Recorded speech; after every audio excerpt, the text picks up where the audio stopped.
right, thanks for hanging around, everybody. I had to keep this webinar going I started a half hour early, so I had to get some stuff done in the meantime. And Want the light over there, Brian? am I going to share the black bean and sausage? Yeah, God, come on down. You're all more than welcome to. You want the light over there? Yeah, that'd be great. Okay, so what we're going to do on this one is what we're going to do on this webinar, guys, is we're going to talk about how we can train our real estate agents to use their Listing Booster account. And this one is vitally, vitally important. And it's important because I would say that 95% of real estate agents don't know they can even access their Listing Booster account. And because they don't know they can access it, they're not thinking about engaging it.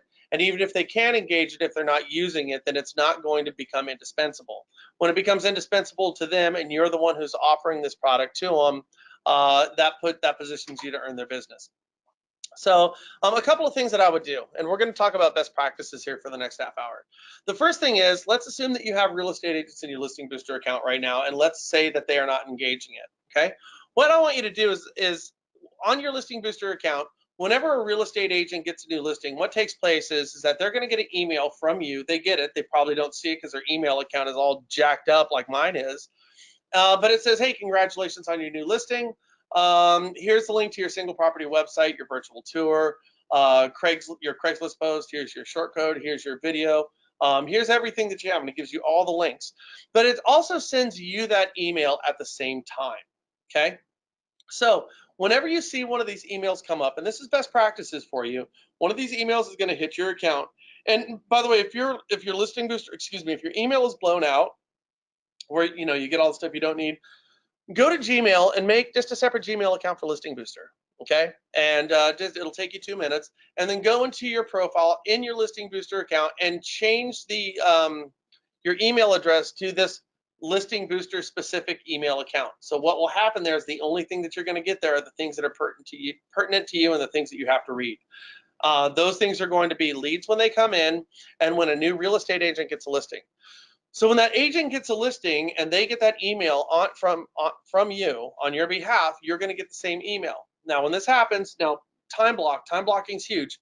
You want to go ahead when you wake up in the morning, go check your email account, find out what new agents got new listings, because the day they put it in the MLS, you get that email. Then what you're going to do is you're going to call that real estate agent up and say, "Hey, Sally, congratulations on your new listing." And she might say, "Oh, thank you. How did you know?" But if she doesn't, just say, "Well, hey, just tell me about your listing." This is important because if you watch the previous webinar, she can tell you about things that are pertinent to the house and the neighborhood around it. And ask her pointed questions. Hey, is there anything unique about that house? Is it by a lake? Is it by hiking? Is it by, anything particular that makes that house stand out? Most agents, when they put their descriptions in their MLS, they don't even consider what makes that house stand out. They always say it's a 3-2, and they use really boring, overused words like it's stunning, it's amazing, it's expansive, it's a large lot, it's got great views. Great views of what? These words they're just overused words that mean nothing. Everything is amazing. Oh my God, I went to lunch and it was amazing. No, the Sistine Chapel is amazing. Your lunch was good. Okay. So find out things about the property that make it unique. And when we start using descriptors on properties that make these things unique, people listen more. Amazing doesn't do anything. But if it's got a view of mountains, what mountains does it have a view of? What is the view of those mountains that makes it so unique? Are there things that are, like my in-laws have a house, it's Indian Head Mountain, it's shaped like an Indian head. There's a story behind it, which is really cool. That's the description. It gets snow on it for half of the year. You can actually see the streams tailing off this Indian Head Mountain. Those are descriptions, not it's got an amazing view. That tells me nothing. Maybe it's next to a farmer's market, whatever. But we're accomplishing a number of things by doing this. One of them is we're making contact with a real estate agent who could be a great referral source, and that's something that you should be doing otherwise. 2, you're gathering information from these agents so you can go ahead and you can start to do the posts into the specific groups, as we previously talked about, that are going to make your descriptions a better description of that house. Then what you're going to do is after you post the property into the group and after you have the leads in the group that you learned from the previous one, I want you to go sit down with a real estate agent. And you're going to want to sit down with the real estate agent and say, okay, so now I've been generating these leads for you. I want to show you how I did it. Now, you remember I called you last week and we talked about your property and you told me about things that made the property unique, and you might have to drag this out of them. Well, remember we talked about the farmer's market down the road or the park next door, or you asked about the schools or the fact that it's next to a baseball field or the fact, that type of stuff. Well, these are all things that people like. Now, most real estate agents use words like amazing and expansive and incredible and unbelievable, just hollow words with no value. Okay. Well, what I did is I actually tried to paint a picture. And I spent the time in the description of this, and of course I tagged you in it. But then what I did is I went and posted in specific groups. Now, if you engaged in this behavior, you're going to get the same results as me. But one thing is, as a real estate agent, you can actually accomplish more in your lead generation than I can. So say we have an agent who's going to go into their Listing Booster account. So let's see. As I said before, agents' income plunges by double digits. That ain't good. But this is a great point. If you weren't on my past webinars, agents' income plummets by double digits despite record high prices. Agents are starving out there. Agents are looking for help in order to become more exceptional, and you're the person who can absolutely provide that. So let me go to okay, so say we take our single property website and we copy this, and we're going to go ahead and we're going to paste it into a group. So I have my Vacaville Crime and Community. Now, if I were to go over here and paste into and put this in this group, as I told you before, it's going to put this property in front of the 28,000 people here. But let's say that this group, and of course I'm going to have my great descriptors, and I'm going to tag my real estate agent, and I'm going to talk about it with what we, with the Indian Head Hill and all that cool stuff. If a real estate agent were to post this into the group, here's a really clever tool that an agent can do. So if they have a group that has, say it's next to hiking, so behind this house, there's great hiking trails. So in that case, you're going to train the agent to go ahead and post into hiking groups.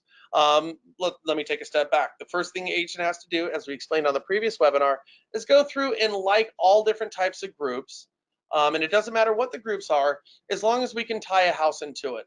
So if this was a house that had hiking in the background, I would be part of a hiking group because I've already gone out there and joined it. But then what I would do is I would post in here, I would say, hey, by the way, this property is located back to the Mount Diablo State Park. So you're a 2-minute walk away from 15 different hiking trails, the longest of which is a 13-mile hike where you gain and lose 6,000 feet of elevation to the peak of Mount Diablo. Of course, you have the foothills. You have a number of different creeks down there, different types of wildlife. It's absolutely beautiful. This house is tailor-made for somebody who's a hiking and backpacking enthusiast. And again, that's the reason I'm posting into this group. Now, maybe that's too much for our description up here, but what I would do if I was a real estate agent, and this is how you train them up. And again, keep in mind, when they do this, when an agent goes to a specific group, a car enthusiast group, a horse enthusiast group, a hiking group, a singles group, any of these type of groups, it positions them as the authority in that group. And if they do it the right way, and if they do this, keep in mind, there's listing opportunities, there's sales opportunities, and on each transaction, they can get upwards of 9% commission. So this behavior, though it might take them a little bit of time, one, agents have time to lean, so they should be doing something because it beats nothing. But two, they can get upwards of 9% commission or 3 sides of a transaction if they do these things right. Now, they can establish themselves as the authority. So what I would do if I was a real estate agent and I was putting this in a hiking group, I would post something about the hiking group up here in my description. Of course, we type it all because Google likes that more.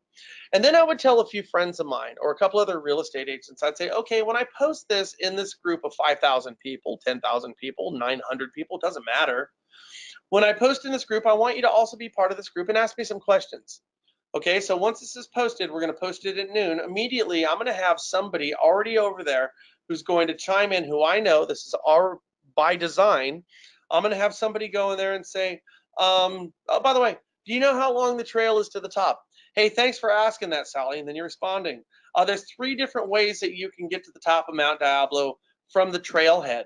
I've actually hiked a couple of them, and one is 11.2 miles. The other one is 12.4 miles. you gain and lose 8,000 feet of elevation respectively.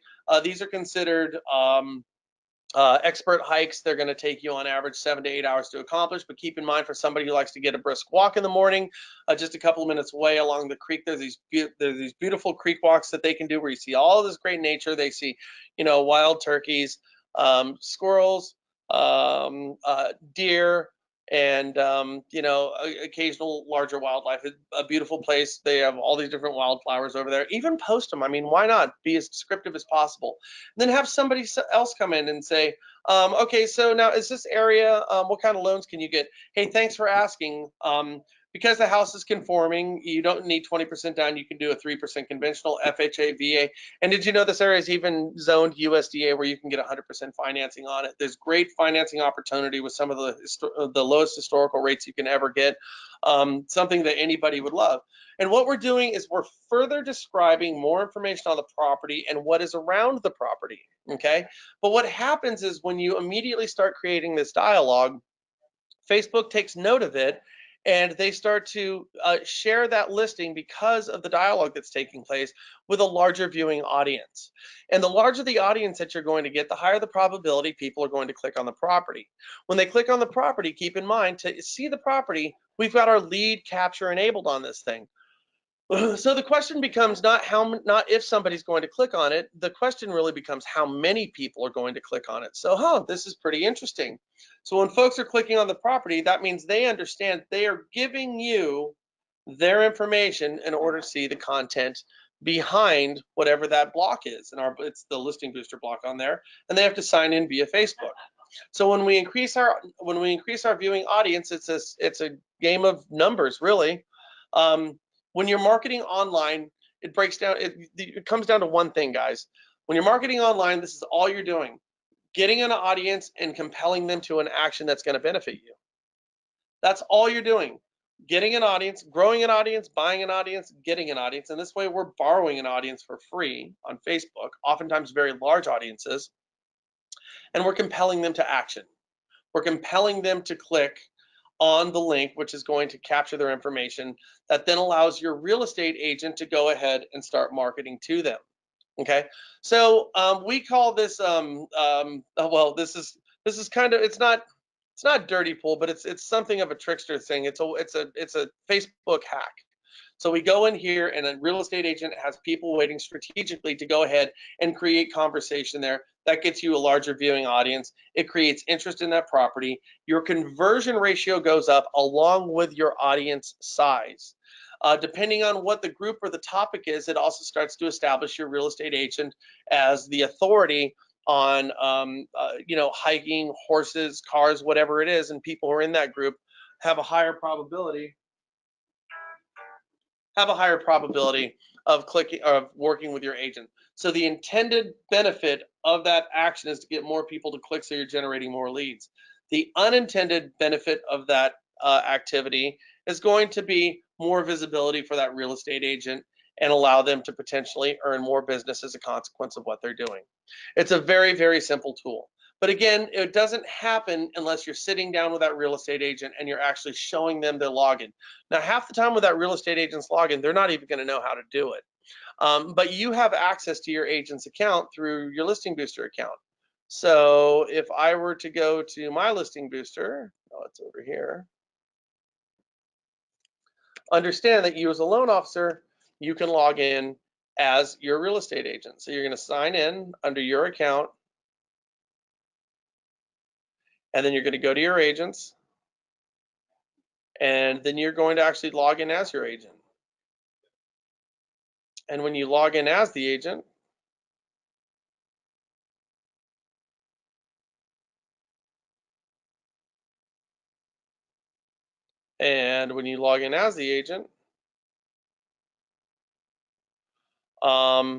you can go into your agent's profile and you can go ahead and change a password if you need to. So this becomes a very easy tool for them to do.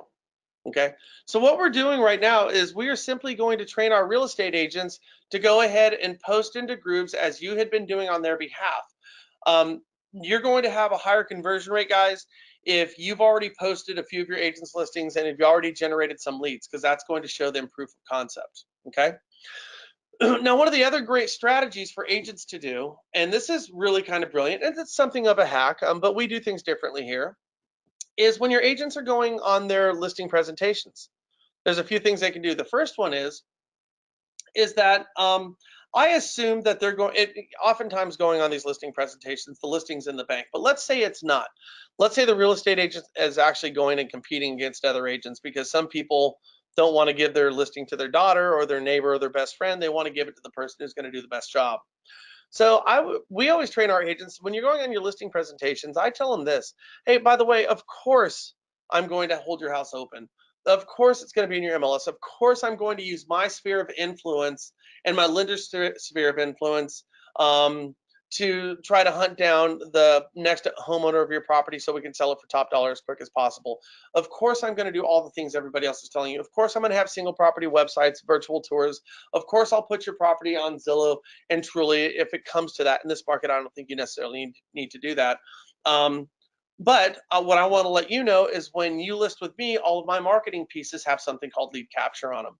And when you're working with me, understand that I can go ahead and post your property, your single property website, and show examples. I showed one in one of the earlier webinars of properties that are posted where they're giving all the description, there's no lead capture, and explain how you're going to these properties and say, hey, listen, when somebody's posting like this and there's no lead capture on there, that means somebody is looking at your property, but they're not engaging anybody on it.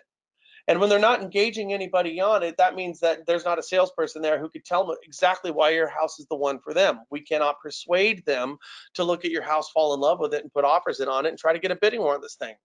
Now, when you list with me, of course, everything we have is lead capture. So I'm going to be posting not only to my group, not only to specific groups that are unique to your property where we may find that buyer, but did you know that the person who may buy your house or most likely to buy your house is somebody that you may already be familiar with? And let's think about this for a second. So that person who owns a house, and again, this is what you're explaining to your real estate agent. That person who owns a house, there's a good chance that they're friends with their neighbors. Okay? Maybe you didn't know them when they move in. You know this, think of your own life. But you get to know your neighbor or someone across the street or two doors down, and I don't know, you barbecue with them. You have kids that are the same age. You both have the same hobby. It could be a multitude of things. And you find yourself that you become friends with them.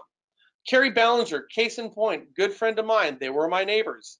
And we met, we got to know each other. She was a processor. She started working at First Priority Financial at the time, who's now Caliber Home Mortgage, and she's a regional manager for them. This is 25 years later, but she was my neighbor, didn't know her. Her best friend is a gal who lives on the other side of the Sierra Nevada mountains. She comes over to see Carrie. Carrie's kind of by the book. Brian likes to have a little fun. I've gotten to know her friend Jan really well. So now when Jan comes over, me and Jan have established a relationship. That would have never existed had Carrie not been my neighbor. Now, Jan and Carrie are still super good friends. I know Jan. Okay, now if me and Carrie are still neighbors, I'm going to sell my house and I'm going to depend on my real estate agent to market my house. Well, what about my friend Jan? Jan loves Carrie, would love to live next to Carrie. Why wouldn't I use my sphere of influence? All the different Jans out there in the world and all the different Carrie Ballingers in the world, why wouldn't I use my sphere of influence? Because there's a good chance that one of my neighbors or one of their friends wants to live closer to their friend. I had a conversation with a gal named Amy Perry in Utah, and she goes, I've bought 12 houses in my life. 8 of those 12 houses, I knew in some way, shape, or form that seller, and that's the reason I bought the house, over half of them. Again, explain this to your real estate agents to explain this on their listing presentations. So did you know that it might be through your sphere of influence that we might be able to sell your house for top dollars and as quick as possible? Well, rather than you doing the marketing, I'd like to help do the marketing with you and show you exactly how to do this thing. So what I'd like to do, and this is what distinguishes me from my competition, which makes us unique, is after I list your property, what I'd like to do is I'd like to come back here with my lender for a cup of coffee. And what we'll do is we're going to sit down with the strategy that I have in place that has lead capture, and we are going to go market our 3 spheres of influence. It's going to take about 15 minutes. We'll walk you through the whole thing, have a cup of coffee in the process. Would that be okay with you? Well, now we're talking about things that are completely foreign, outside of what they've heard on their other listing presentations. Well, of course, why wouldn't I want to do that? And here's a great hack on this. So what you do is after that agent gets the listing, again, having a unique value proposition allows that real estate agent to stand out and stands a higher probability of getting that listing, again, for you to explain to them. When they do this, the lender, the real estate agent, will go over to that person's house and they will all post and tag. So the lender is going to post and tag on their timeline into their groups. The real estate agent's going to tag, and the real estate agent is going to post and tag on their timeline and in groups. And then you're going to have that client post and tag in their groups and to their sphere of influence, their past friends and their family. Here's the benefit. First of all, when you do that and anybody clicks on that listing, you get that information. That real estate agent gets that information. What you've done is you've just borrowed the database of that seller. So again, a million times over, a good lender is going to access and work their database. A great marketer is going to access other people's databases and mine those. Okay, and so this gives us a chance to grow our sphere of influence in the process of potentially finding the buyer for that house. And here's the cool part. When you all do this, your phone is going to blow up. It's been done a million times over.